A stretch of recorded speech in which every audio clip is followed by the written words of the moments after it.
کیسه له الله جل جلاله سره مینه. یوه ورځ یو کس حج ته د تللو هوډ وکړ. کله چې له خپلو زامنو سره مخه ښه کوله، په دې وخت کې کوچنی زوی خپل پلار ته وویل: پلار جانه، ما هم ځان سره حج ته بوځه. پلار یې وویل: ته تر اوسه پورې کوچنی یې، پر تا باندې حج نه دی فرض شوی. کوچنیان څوک ځان سره حج ته نه بیایي. کله چې ستر شوې نو بیا کولی شي د حج فریضه ادا کړي. دې ته ورته ډېرې خبرې یې ورته وکړې. هلک ډېر زاریو او عذرونو وروسته خپل پلار دې ته اړ کړ چې له ځان سره حج ته بوځي. دواړه مکې معظمې ته د حج کولو په موخه روان شول. بالاخره حج ته ورسېدل.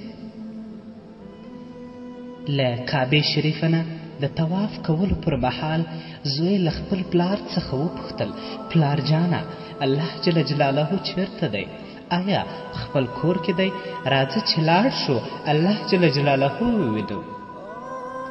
پلار یې وویل: موږ الله جل جلاله نشو لیدلی.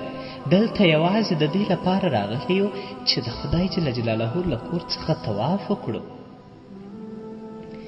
زوی خپل پلار ته وویل: پلار جانه، آیا داسې کیدای شي چې میلمه د چا کره ورشي او د هغه څښتن ونه ویني؟ دې ته میلمستیا نشو ویلی.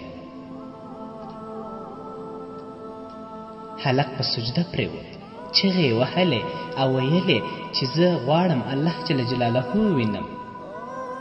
په همدې وخت کې په ناڅاپي ډول امام ابو حنیفه رحمت الله علیه د دوی خواته راغی.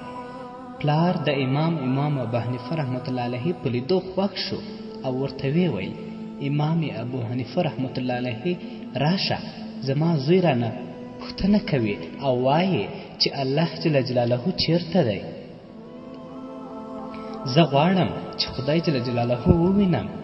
امام ابو حنیفه رحمت الله علیه وویل: د زوی دې له الله جل جلاله سره لیده کاته وشو. پلار خپل زوی وښوراوه، ګوري چې له دې فاني نړۍ سره د تل لپاره مخه ښه کړې وه. پلار چې وکتل زوی له دې نړۍ څخه تللی دی، نو په ژړا چیغو او زارو سره یې وویل: ای الله، ما هم له خپل زوی سره مې خپل ملاقات ونازوه.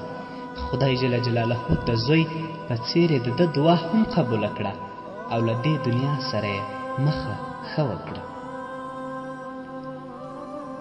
هغه څه چې ویلی شم هغه دا دی: یو ځل له الله جل جلاله سره د زړه له کومې مینه وکړئ ملګرو، بیا وګورئ چې له خدای جل جلاله سره مینه څومره خوند او ذوق لري.